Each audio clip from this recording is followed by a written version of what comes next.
Greetings and welcome to another edition of Montpelier Connection. This is the show that brings our work in Montpelier at the State House back here to Windham County and hopefully a better connection for all of us. I'm State Representative Mike Mrowicki from the Windham 4 District of Putney, Dummerston, and Westminster. And today's guest is Representative Sara Coffey from Guilford, Vernon District. Welcome and thanks for taking the time.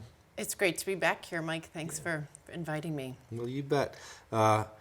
We're getting close to the holidays and then the end of the year, so it's time to start looking ahead to the session to come in 2020.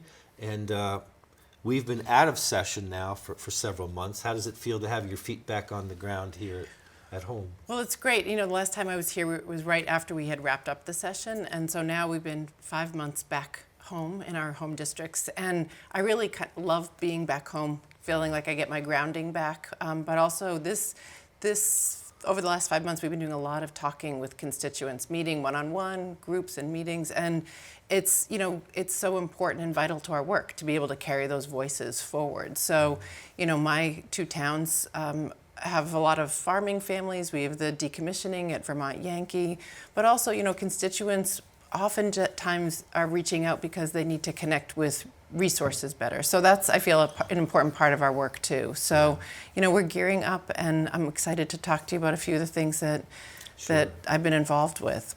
Now, you've got some actual dairy farms in your district. I have 5. These are dwindling across the state. How are they doing? Well, between Guilford and Vernon, I've been told there used to be 26 dairy farms altogether, and we now have 5. I've connected with several of them over the last 2 years, and I think they're struggling, but they're also, farming families are resilient, and they're really very proud of their, there's a lot of invention and innovation that happens.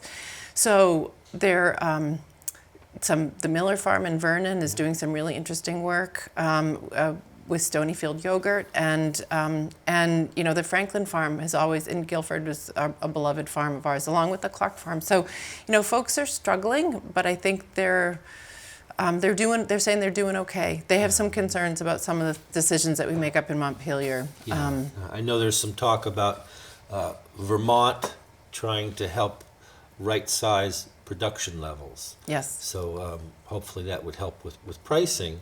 And some of the other talk about it, though, is that it's the major markets, the larger states, that are really controlling that. Have you heard anything from farmers about that? Well, yeah, I think that's the first thing that farmers are shared with me. It's like, we're we're a globally traded commodity, and what we can do at the state level is somewhat limited.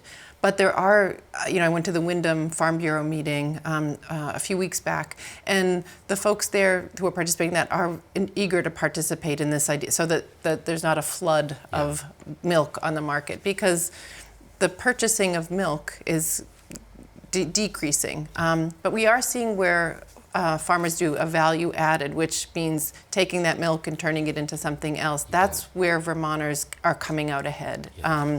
Whether it's cow's milk or goat's milk or sheep milk, turning it into cheeses. And, the thing that I did hear from a lot of farming families in my district and outside of my district is, because of the small scale of Vermont, we can connect, farmers can connect with those cheese makers, those yogurt makers in a way that perhaps is not such an option if you live out in the Midwest. So, I think that is something that where we're making some progress. Yeah. And we can talk about this a little bit more later when we talk about the rural economy tour, but we have some cheese makers locally that are making some wonderful products and getting recognition right across the country about what they're doing here in Vermont. What are the other things that you're hearing from constituents? I think there's a lot of agitating around what's going on with our national what's going on in Washington, D.C., and how that plays out here in Vermont. There's a lot of folks concerned about climate change and the climate economy, what we can do there. My focus has been working with folks in Vernon with the Planning Commission and the Select Board there on what are renewable energy options and what can we do.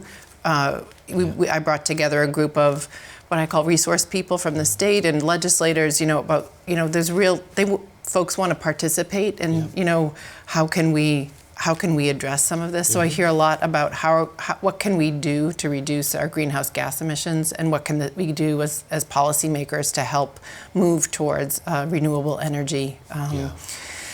Those are some of the big ones. And then I've been doing a lot of work since I sit on House Corrections and Institutions. I've been talking with a lot of families and individuals who have been been incarcerated, and also some of the supports and the Community Justice Center work here locally.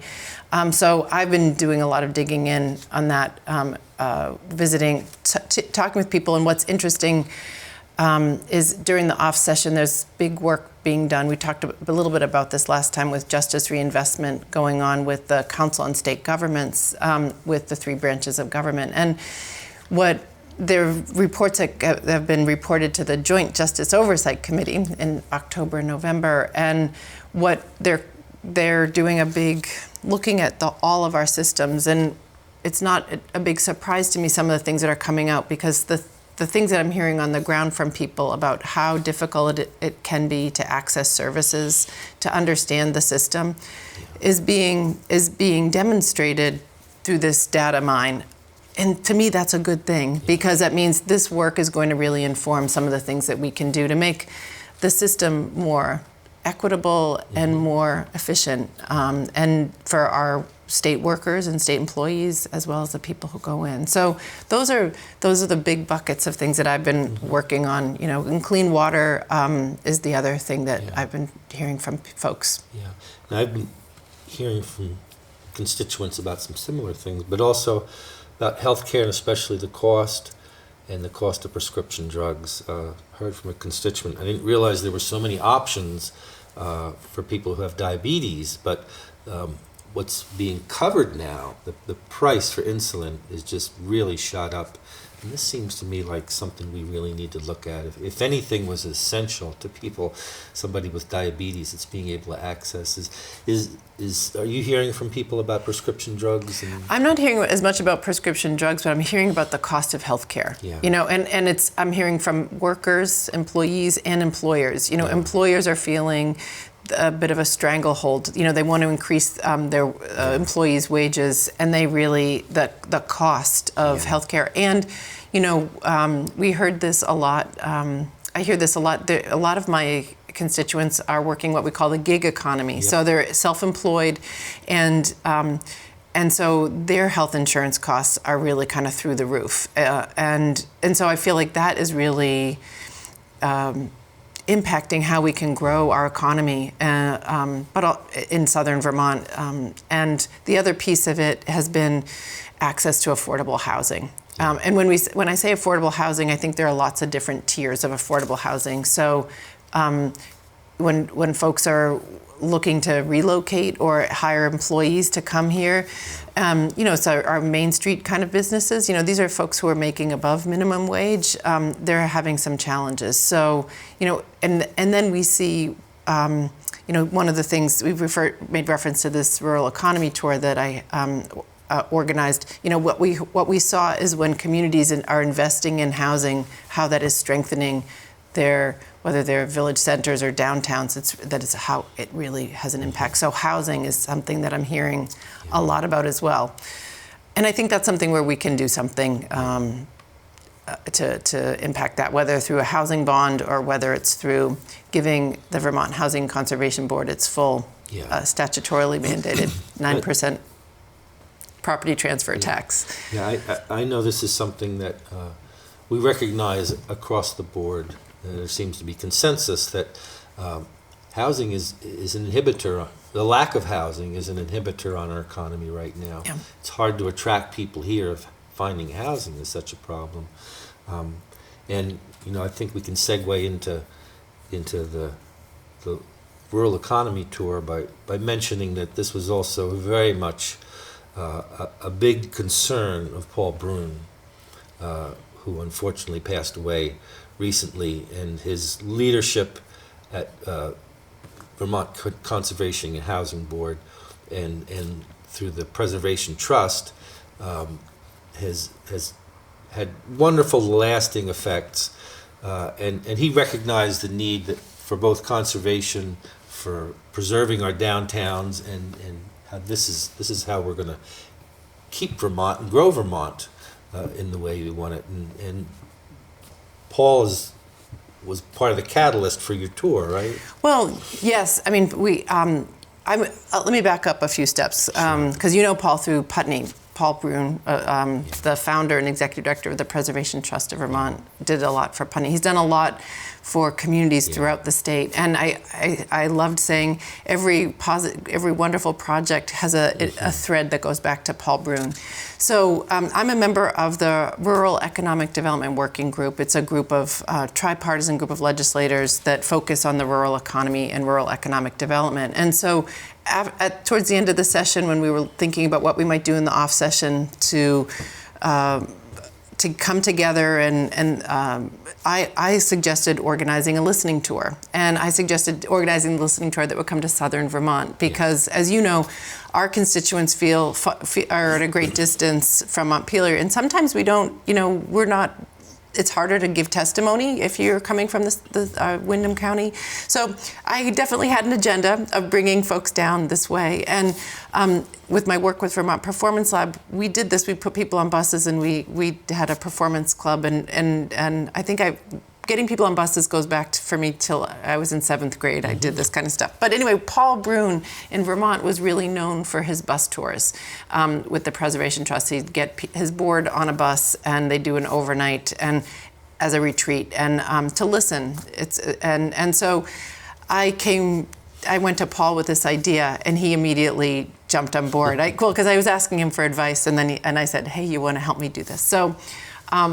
Paul passed away on September 19th, I think it was, and I spoke to him 2 nights before he passed, and we had just finished curating the tour. Oh. So his fingerprints were all over this tour, and our intention with it, which really did carry out, was to get people from all over the state to come together, legislators, and we thought resource people, like folks from USDA, the Vermont Housing Conservation Board, get us all together on a bus and visit and speak with entrepreneurs, small businesses, farmers, creatives. And so the tour started in Randolph, and we visited Springfield. We looked at these threads: the digital economy, the farming, manufacturing, cheese making, forest products, the creative economy, and of course, all of those things are intertwined. And what it was a packed 2 days. So we visited Springfield, Putney, Brattleboro, Vernon, Wilmington, Weston, and we went in Brattleboro. And along the way, we couldn't possibly pack everything in.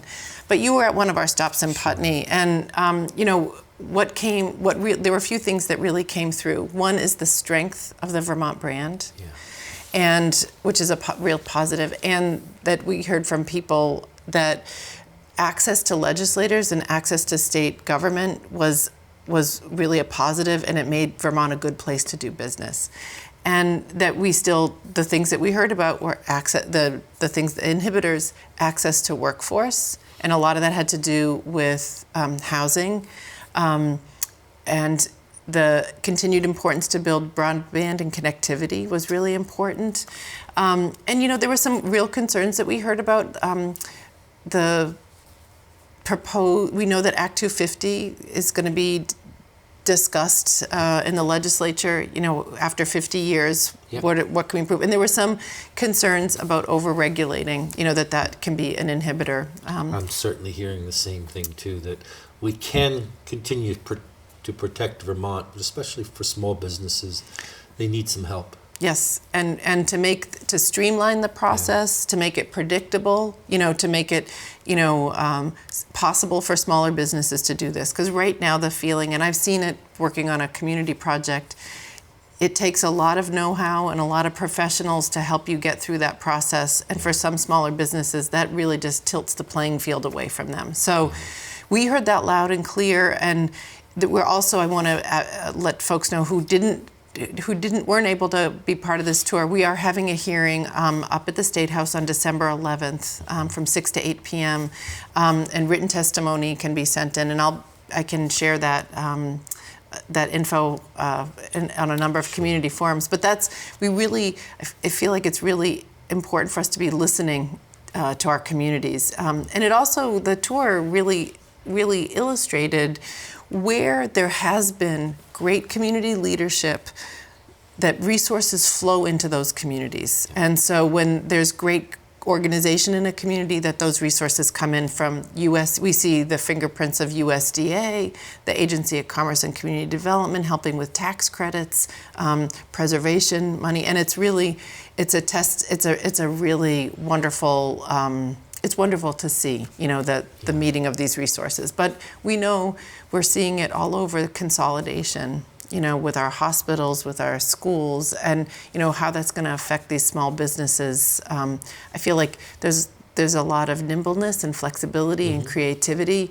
and I think that's where we're going to be able to get out in front. And one last thing is that the importance of the markets outside of Vermont to support Vermont businesses. We heard a lot of folks who are manufacturing, and exporting out of Vermont, and that the Vermont brand, and then it's known for quality, is something that really helps. So, this affects agriculture as well, to have those markets outside. Although over the summer we had then Secretary Sherling come down to Putney to talk to some businesses, and he opened his remarks by asking, okay, what's the most commonly exported product from Vermont? And of course, the first thing everyone said was maple syrup, and he said, no, it's computer chips. Yep. And he said, Vermont's technology is renowned around the world. Most phones have chips that started here in Vermont, and I think that exemplifies how diverse the Vermont economy is and can be. And we need to bring more intention to what we're doing, and as you said, the planning that happens usually bears fruit. So how do we get everyone on board to understand that? Well, let me share a story that I heard. I learned that Vermont is also the goat capital of, and Randolph happens to be the center of a lot of that. And it's so interesting that folks are sending their hides to this Vermont Glove, which is it's been a company that's been around for a long time, and they're manufacturing gloves that cost about $100. They're sold to a lot of companies that work like our power companies, right? And then I hear down in Westminster about the meat packing company that's had a few bumps, and it recently sold. And there are 3 brothers from Algeria who have bought Westminster meats, and they're producing halal meats. And so it's becoming a center for goat meat. And so I think what that tells us 2 things about the innovation, but also it disrupts this narrative that Vermont is not welcome to people from outside, that it's a very white state. So I was really happy to hear that, to hear this from David Major, who was on our tour. The other piece is that Vermont is also rivaling North Carolina as the Vermont producer, handcrafted furniture, which is really exciting. And so one of the things that I think we're missing in the narrative around Vermont is not only about the quality in the skiing and the wonderful recreation, is the story about the quality of living in these small rural communities. And I think where there's engagement and neighborliness, and we don't always believe this and think the same way, but there's this really wonderful way to engage in civil discourse. And I think that is a missing piece of our narrative around Vermont, because it really, raising kids here and living here as a senior and starting a business, this is a really wonderful state to do that work, especially Windham County. Exactly. So best place to raise a family. Yeah. We thought it was, and it turned out to be so, and we certainly encourage others to have that experience. And that's what we did. That's what my husband and I did. We came back went to college here, moved away, came back to lay down our roots. The schools were great. We have a small business, a recording studio. The fact that it's a thriving music community down here, it's kind of a very strong music center, is a really positive thing. So the creative economy is an important piece of our rural economy, and that was one of the big takeaways that legislators did not we're not truly aware of. Of course, me being in the creative economy, somebody who's worked in the arts, I know that, but we heard it on the ground from, our farming families, from our schools, from, all educators, everybody that this was an important aspect. And these are clean industries too. They are light, they walk lightly on the land, right? And also are ways, the arts, you and I know this because you're a musician. The arts are a great way to connect people. And I think that's an important part of the work of the arts. Yeah, so. I bet. A little bit of a shift here, Yeah. back to your committee work and justice reinvestment. About 12 years ago, Vermont was looking at a projection that our prison population was just going to keep rising and rising, and we decided we wanted to do something different. Yeah. And we started what we call justice reinvestment, where we looked at all the alternatives to incarceration, all the various helps, and it worked. Yeah. But it's time now for the sequel. Yeah, the sequel. Update, yeah, version the update. 2. Yes, I think we're calling it Justice Reinvestment 2. And now this is your committee, and what can you share about Sure. what we're looking at in the next session? This work will definitely, the idea for this, Alice Emmons, who's the chair of House Corrections and Institutions, was serving in the legislature during Justice Reinvestment 1. And when we were hearing from advocates and victims services, we hear from all sides of the equation, and the idea around criminal justice reform. And Alice has taught me, we make our decisions based on data. It's not about how loud a person's voice. It's fact-based decisions, right? So yes, justice reinvestment was an idea that percolated out of our committee, and it very quickly gained support because others in the legislature had been involved too. So I just want to be clear, this is a process that's happening during the off session. A lot of this work is being reported to a committee that meets during the off session, which I do not serve on, but two members of our committee do. The Joint Justice Oversight. House Senate committee? It's a joint House Senate committee with members from judiciary, healthcare, human services, corrections, and institutions. So some of the work, the justice reinvestment work is being done by a working group that it's comprised of legislators and advocates and folks from the judicial and executive branches of our government. And they have been making monthly reports to the committee. And so I wanted to share a little bit, because the report from October was 46 pages. The one from November 15th is 76 pages. So I'm just working my way through. But, there are the things that they're focusing on are what are the drivers, and then what are the programs that we have access to. So I wanted to share some of the reported crime trends that although Vermont historically has had some of the lowest crime rates, the state's violent crime rate has risen in recent years, which this is something for us all to be concerned about. And I'm particularly concerned about, of course, what goes on at the state level, but what's going on in Windham County. And oh gosh, we have a lot of graphs here. There are changes in the crime rate in Windham County has stayed relatively stable. There have been shifts, but where we've seen increases is in Franklin, Lamoille, Washington, and Caledonia counties.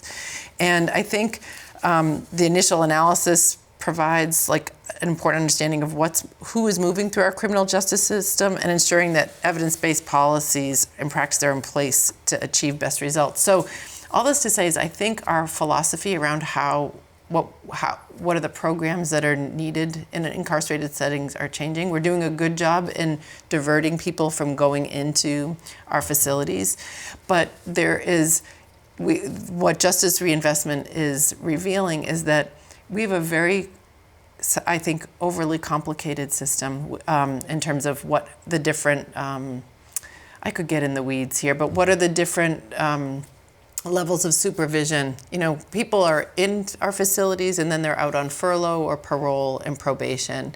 And we only have about 1,800 people inside of our facilities, we have about 8,000 people under the supervision of our Department of Corrections. And what we're hearing there is that there's also a lack of transitional housing for folks who are getting out, and then people are bouncing back in. So their work is not done yet, but I know, and their work will be done by December. And then I know our committee will be taking up some of these recommendations. We're finding that, I don't know how aware folks are about the digitization of our systems in Vermont. It's been slow, but it's happening. And it's happening within our judicial branch too, and within corrections. And it's slow, but it's happening. And I think it'll be easier for us to extract some of the data once those things are in place. And in Windham County was one of the first counties where this work is being done. So, I'm an optimist. I think there's some real work that can be done in terms of making sure that we have good programs, that we can streamline systems, that folks have fair and equal access to some of these programs, and an appreciation for that really tough work that our Department of Corrections is doing. And one of the bright spots is, I think, our community justice centers that were created with Justice Reinvestment the first time around are having real impact. Yeah.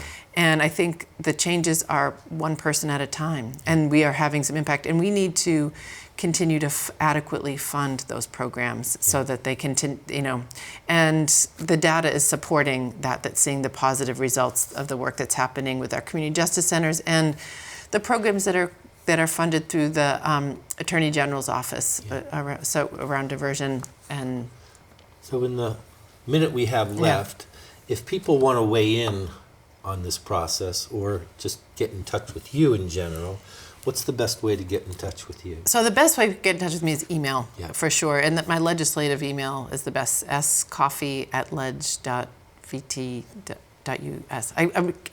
My legislative email is the best way to be in touch. I have monthly coffee hours. They'll be the first Saturday. Pun intended there. Yeah, coffee with coffee. So if people want to and those are doing those during the session. Yeah. And following the work of the Joint Justice Oversight Committee, the agendas are posted, the presentations are posted. People can send in written testimony if they have thoughts. There are a lot of groups and organizations who are involved in that process too. And it's at the legislative website? It is. It's on our state website. Sure.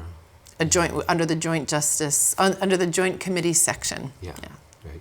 Well, thanks so much for taking this time. We could probably go on for quite a while. I really appreciate the work you've been doing up in Montpelier and back home here. You've been a wonderful addition to our county delegation, so it's been a pleasure to work with you. And I feel the same way, Mike. Thanks. Well, thank you. And it's a pleasure to work here with people here at BCTV. I don't want to take for granted what they do to help bring our work closer to you here. So thanks a lot to the people at BCTV, and thank you for watching. Bye-bye now.